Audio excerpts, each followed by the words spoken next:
The Denver Nuggets, after winning a championship in 2023, lost their most key bench piece in Bruce Brown to the Indiana Pacers. Going into the postseason the following year, they would lose in a series they were favored in versus Minnesota, and after that series, they would lose their fifth best starter, KCP, in free agency to the Orlando Magic. So now, when there were really only 6 major contributors to their original title team, they have lost 2 of those 6 players. And while they might be the 2 players that I would choose for them to lose out of that group, that was a huge L. And it looks like, given how many other teams in the Western Conference have gotten considerably better, and the fact that a couple of teams looked considerably better in the previous postseason, Denver might be falling behind after when a lot of people in 2023 were saying that this might be the NBA's next dynasty.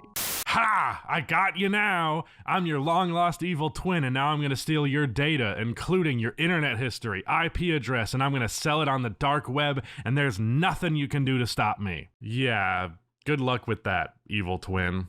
Oh, you're so cocky now, but wait until what's this? NordVPN. No! My evil plans are foiled yet again.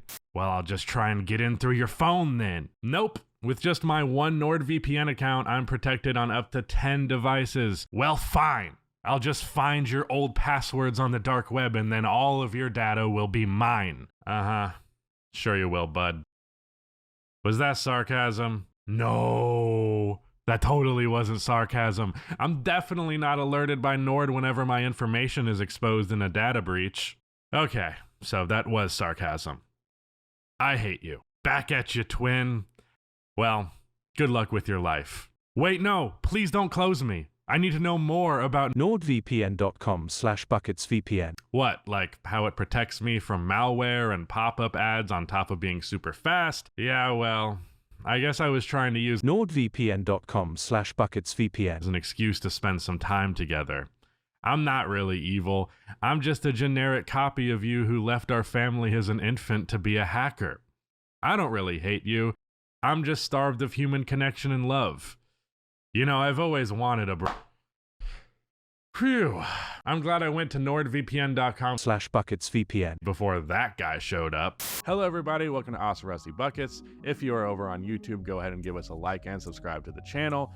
We're trying to hit 200k subscribers by the end of the year, so that subscription would be much appreciated. And if you want to enjoy this as an audio-only experience, go ahead and check us out over on Spotify. That link will be in the description. Again, Apple is coming soon. I also want to add a special like beg here. I recorded this video already, and the freaking microphone wasn't on. Maybe give me a like out of sympathy, or don't. That's fine. Let's talk about this team first after the 2023 title. So they lose Bruce Brown, and I immediately felt like that was a huge loss, but one that could be recouped by your younger players developing and making up for that production, those young players being primarily Christian Braun and Peyton Watson. Unfortunately, that didn't really happen, as Peyton Watson was a disaster offensively in the playoffs, and Christian Braun still managed to be fine enough, like a passable rotation player, same as he was when he would play in 2023, but now he's playing more minutes, and he goes from a passable rotation player to someone that you're playing a lot to the degree where it's not as much passable. Losing KCP is huge for them as well, specifically in the three-point shooting department, because the Denver Nuggets are bad at three-point shooting for the most part. Like, percentage-wise, they're fine, but they were towards the bottom of the league in three-point volume. Actually, not just towards the bottom of the league, they were at the very bottom of the league. They shot 32% of their shots from outside when the league average is 36%. Again, good percentages, but that low of volume, it means that you're going to be playing the math game against a lot of other teams. And while the Denver Nuggets' identity offensively has been stoked on their ability to finish in the paint, you know, there's a certain degree where you need to be able to hit a three-point shot. And we especially saw in that Minnesota series without Christian Braun, or not without Christian Braun, without Bruce Brown rather, they had no ability to score in the paint because of Rudy Gobert playing help defense off of Aaron Gordon. So then when it came to the three-point shooting, it was like maybe Michael Porter Jr. could hit one, Maybe KCP could hit one here or there, and maybe Jamal Murray could hit one here or there.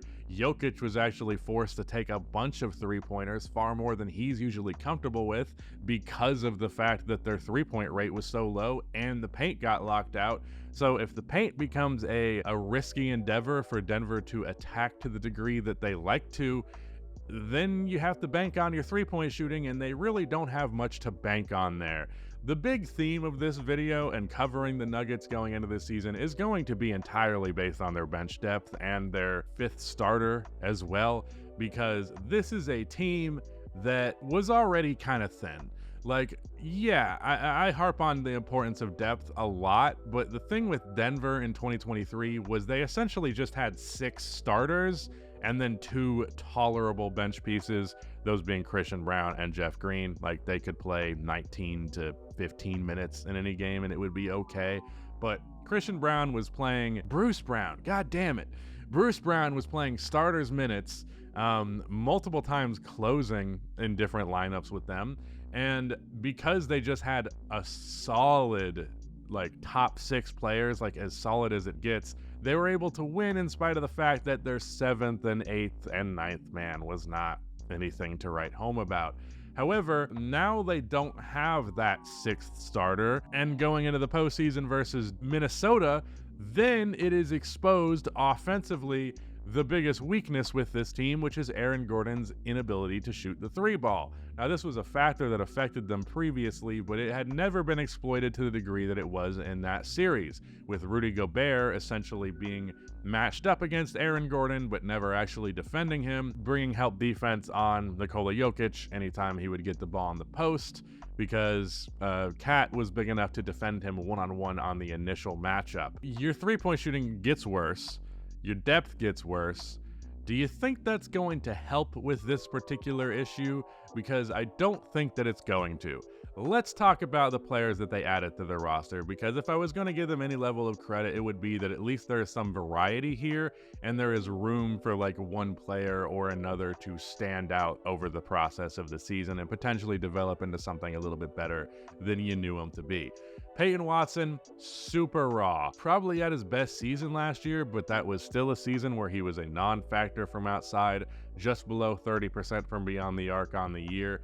31% on catch and shoot threes, which is not good. On guarded catch and shoot threes, dude shot 17%. He can't space the floor really at all. He's a fun target in transition. He can cut back door here or there, and he's a really talented defender, really good at blocking shots for someone who's just 6'8", but still ultimately just not much of a factor on the offensive end of the floor. Then you get over to Christian Braun, who's probably going to be either the starter for this team or the first guy off of the bench. I'm pretty sure he's going to be the starter though, and that's not good, because while he shot 38% from 3 last year, which is impressive, it was on a very low volume. It's also another guy who gets a lot of wide open looks. Finishing is also a problem for him. I actually thought he was a little bit better at it than he actually is. 55.4% at the rim last year. That's bad at just about any position. It's still bad for him as a guard. He played 20 minutes last year. He's probably going to get over 25. He's probably going to be the starter unless they manage to trade for a better starter, which God help them, that's probably the only solution they have. So those are your main 2 guys you already had off of the bench. Then you're adding, in terms of actual veteran presence, Dario Saric and Russell Westbrook. Now, Dario, I don't have any issue with. He's probably going to be fine, and he's probably someone who can survive 15 minutes per game in a postseason rotation. He shot 37% from 3 last year, 1.27 points per possession on backdoor cuts, which is pretty damn good. I'm also interested in his ability to, I don't know if it would be him or Aaron Gordon, who's technically slotted in at the 5, but when they go to the non-Jokic lineups, I imagine we'll see a couple of Dario and Aaron Gordon lineups.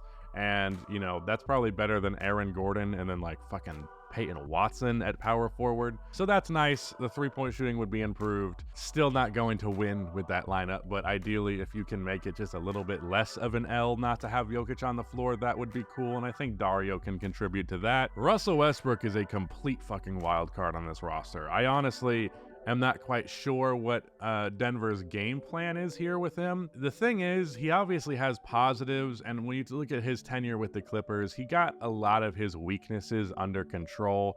I think that's primarily just due to the reduced role, but like games where he would just shoot the ball way too much, or games where he would just turn the ball over way too much, games where he would just be a cone on defense, those became less and less prevalent with the Clippers. They would still happen here or there. Much more controlled version of Russell Westbrook, which is nice to see, but at the end of the day, Russell Westbrook still can't fucking shoot the ball. And being able to shoot the ball is something that you would really like to see with just about any addition you're adding to this roster. But when you look at Dario being just an okay three-point shooter, Russ being a terrible one, Peyton Watson being a terrible one, Christian Brown being an okay one on super low volume, that is concerning, to say the least, given that they are one of the worst three-point shooting teams in the league, and then they added a bunch of non-shooting players, or had already a bunch of non-shooting players.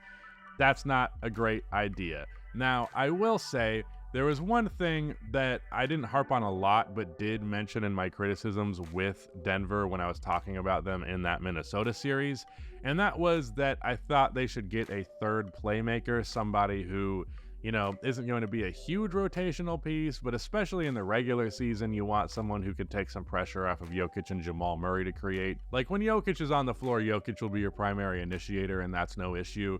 But when Jokic is off of the floor and it's Jamal Murray, or heaven forbid Jamal Murray isn't even on the floor, the playmaking gets really rough, and I think Jamal is a solid playmaker, but just not a great one. And he looks at his best as a playmaker when he's on the floor with Nikola Jokic, both because Jokic being on the floor means the defense is paying less attention to Jamal Murray, therefore there's less pressure for him to create, but also Jokic makes for a very good assist target. A lot of Jamal Murray's playmaking comes when he's in the pick and roll with Jokic. So when he's just left to being an isolation player on the perimeter, I would kind of rather him keep doing off-ball stuff, at least for a portion of his game, rather than just like going full heliocentric James Harden on him. But Russell Westbrook is a good playmaker. That's something that he does bring to the table. That is something that he is capable of. My concern is, how exactly is he going to help in any lineup that features Jokic? Because I do think ultimately Russ will be more of a positive than a negative in the non-Jokic lineups, but he'll probably be more of a negative than a positive in the Jokic lineups. And while that's cool for, you know, having some contingency and letting them get some more rest in the regular season, when it comes to the postseason, you know, Jokic is going to play 40 minutes a game, especially against the top tier teams, especially in a close game. Is Russell Westbrook going to be an 8-minute per game rotation player, or is there going to be some overlap there? You know, the 8-minute per game thing is plausible, but it's unlikely you get a lot of rhythm in that situation. And I just don't think that he's going to play well next to Nikola Jokic. Just to reiterate the importance of these losses, let's talk about KCP's actual value to this team, because I think what gets lost on people is that I don't know that they matter more than superstars, but I think the supporting cast is basically just as important as a superstar. Because yeah, superstars are harder to acquire. That's the first step you want to do. But in terms of actually what impacts winning basketball when the rosters are assembled, you really can't just say, hey, we have the best player in this series, therefore it's over. That obviously didn't work versus Minnesota when they were facing a team that was super deep, including having a sixth man of the year who had a huge impact on the series. Losing depth is a bigger hit than it used to be. Like, KCP is probably not a top 50 player, definitely not a top 35 player, and losing him shouldn't be that much of a penalty, or at least it wasn't about a decade ago. But losing someone like KCP now makes a huge, huge difference. Whether it be that Minnesota series, or if you look at the 2024 Boston Celtics, I think the reason that they won is they just had a cast of supercharged role players. And if you don't have that cast, and instead you have a bunch of guys who can play defense but can't shoot, or can play make but can't shoot, well, then you're getting into risky territory. KCP shot 40% from 3 on 4 attempts a game last year. He was 86th percentile in 3-point efficiency, one of the best guard defenders in the entire NBA. He was up for all defensive considerations. He has a plus 1.4 estimated plus minus defensively, which puts him in the 88th percentile. He holds pick and roll ball handlers to just 0.88 possessions per possession, which is super elite. And the defensive rating on-off difference for him is about 2.8 points per possession. So they're 2.8 points worse defensively without KCP. Now that might sound like a fairly insignificant margin. It's a hard margin to make up for if the rest of your guys are not it. Offensively, the impact is massive in terms of the on-off numbers. I will point out that KCP is playing a majority of his minutes with the better starters, and when he's off of the floor, that's usually when the Christian Browns of the world are on the floor. But they score almost 14 more points per 100 possessions with him on the floor than they do without him. That is not good. That is a big problem. And I don't know that it's as extreme as it looks on paper here. Assuming KCP's off of the floor in this previous season when they couldn't sub in Bruce Brown, you know, it's probably Christian Brown or Peyton Watson, who, as we have mentioned, huge offensive liabilities. So you're subbing out a guy who can hit his shots when he gets them for guys who just absolutely can't. One of those guys is going to have to be your starter, so you're immediately just dropping off offensively pretty significantly. You're going to see a dip defensively, even if Peyton Watson and Christian Brown can play defense. I don't think they're quite as good as KCP. Maybe they could be going into next year. That's plausible, I suppose, but it's not something I would definitely bank on. The big wild card, though, that I do think that I'm personally betting on, that I think could be the savior of Denver this year, is Julian Strawther. I really like Julian going into this previous season because of what I saw from him in the Summer League. I attended the 2023 Summer League, and I was like, man, Julian might be the guy who makes up for the loss of Bruce Brown. I don't think he can quite make up for the loss of Bruce Brown and KCP, but he's a three-point shot creator, a decent enough playmaker, ball handler, a good floater game inside the arc. I think there's some reason to believe he can be a mid-range threat as well, just really a three-level scorer. The problem was, in the minutes he actually played in the NBA, he was very good at actually creating a shot, but not very good at actually putting that shot in the basket. And that is an interesting situation and archetype to have of a player, because like, you're clearly displaying shot creation skills and you're getting good looks out of your individual creation, and that in itself is impressive and not easy to do. But once you actually get the shot off, it needs to go in, because at a certain point you can create all the fancy space you want. If your shot's gonna brick, the defense isn't gonna give a fuck. In 50 games played last year, he averaged 11 minutes, only recorded 10 games where he shot above 34% from 3. You got to factor in super inconsistent minutes, super inconsistent opportunity, and also if he does end up being a bigger part of the rotation, he's going to be playing his minutes, you know, with the bigger rotation guys rather than being in a backcourt with like Justin Holiday in garbage time. That's a very significant difference. I think he'll get a lot more open opportunities, a lot more easy opportunities, a lot of off the dribble three-point shooting for him. And luckily there is some promise there in terms of his off-screen ability. He shot 44% from 3, which is very, very good. I think he could probably be able to replace, if not exceed, the ability that KCP has as a three-point shooter. So Julian is someone to look out for with Denver. I don't know a whole lot about his defense. I haven't gotten the impression he's some sort of on either end of the extreme, like some really good defender or some really bad one. Maybe a Nuggets fan can tell me. I watched him a good bit this year, but there's not a lot of film of Julian Strawther to get around to. I do want to point out probably what could have been a huge slam dunk for them in terms of adding a rotational piece, a postseason rotational piece of this roster, was they drafted Day'Ron Holmes. Unfortunately, in the Summer League, he tore his Achilles right out of the gate. That is a huge blow for the Denver Nuggets, where I really thought that he would be very impactful and would be able to, you know, help them improve on the margins. What we're looking at when we look at the bench unit and that last starting spot for Denver now is there's just a list of unknowns. Julian Strawther is an unknown. Christian Braun is mostly unknown. Russell Westbrook, like, you know who Russell Westbrook is, but what level of impact and how he will impact is entirely up to chance. Dario Saric has had good seasons and bad seasons. It's unknown if he can be a key rotational piece, though. And Peyton Watson, complete unknown if he can be good offensively. In fact, I wouldn't even say unknown. It's kind of known that his offense fucking sucks. I am concerned. Depth matters a whole lot. The last couple of teams that have won a championship either have been super deep in terms of actual names and bodies, or they, in the case of the Denver Nuggets, just had 6 very good rotational players who were able to take all but 30 minutes per game of the available minutes. So at that point you were fine, but they don't have some mega amazing 6th man anymore. KCP was honestly the perfect 5th option to have, and they don't have that anymore. So you're banking on some young players to develop, some old players to either, not fall off or be consistent. And in the case of Russell Westbrook, that's a hard thing to bank on.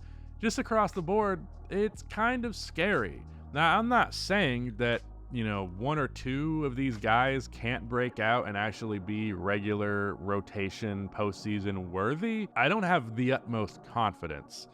Julian Strawther is someone I would watch out for, especially if I was a Nuggets fan, just because he is the most unknown and therefore the most capable of surprising us. I don't have a lot of hopes for what their current core is. So then the question becomes, do you make some sort of trade? And in terms of their draft capital, I think they have most of their future first-round picks. No, they don't. What were these trades? Because they have their 2026 pick, so they don't have their first-round pick next year. And they don't have it in 2027, and they don't have it in 2029. That couldn't have been from the Aaron Gordon trade, was it? What trade did they make? Okay, their 2025 pick has a bunch of contingencies on it. Yeah, it's with Orlando. So this is still from the Aaron Gordon trade. That's crazy. I thought those picks had already come and gone by now, but I guess not. So they don't have much to move in terms of draft capital. In fact, given the spacing of these years, I believe because of the Stepien rule, they can't trade any of these next 3 first-round picks that they own. Maybe if with the protections on those Magic picks, they end up being able to keep them, but I doubt it. They don't really have much opportunity to make a trade. There have been some people suggesting moving Michael Porter Jr. instead of having Michael, who's definitely a nice 4th option. If you could get back for Michael 3 genuine bona fide good rotational pieces, that could be interesting. I don't love it. I like Michael Porter Jr. on this team, but I also understand where that logic comes from, because unfortunately, as good as he may be, he can't be 3 NBA players. I don't know what that actual trade looks like, but yeah, Denver's just banking a lot on internal improvement. Everything else they can run back, and if the bench unit's just not good, I don't think they're going to be good enough to beat OKC after they bolstered their roster. Don't think they'd be good enough to beat Minnesota, as they proved last year. Don't think that they would be good enough to beat even Dallas. I say even Dallas like they might not be my favorite to come out of the West. I don't know. I really thought after 2023, I was like, look, this core is so good, they're just going to have to keep coming back. But it seems like the NBA is trying to get in the way of repeat champions. We're seeing time after time with these repeat championship teams that they're not really being able to maintain the actual players on the roster going forward. They lose somebody key, if not immediately, there soon after. Was it the year or the year after? Maybe it was the year after, but the Lakers lost Alex Caruso. I think it might have been the year after, because they let him go so that they could bring Russell Westbrook in, I believe. But they let Alex Caruso left. 2021, I don't know if anyone that key left. Did PJ Tucker leave? I can't remember. Chris Middleton was injured the following year, so that was really more the reason. But Bruce Brown gone. Boston managed to keep everybody. However, Boston's ownership, after winning a championship, was like, hey, does anyone want to buy this team and take on the massive financial burden that we just committed to because we won a championship? The second apron, I don't really understand how it works, but NBA teams and people who talk about NBA teams have mentioned the second apron as though it is the boogeyman. So I don't know what Denver can do here.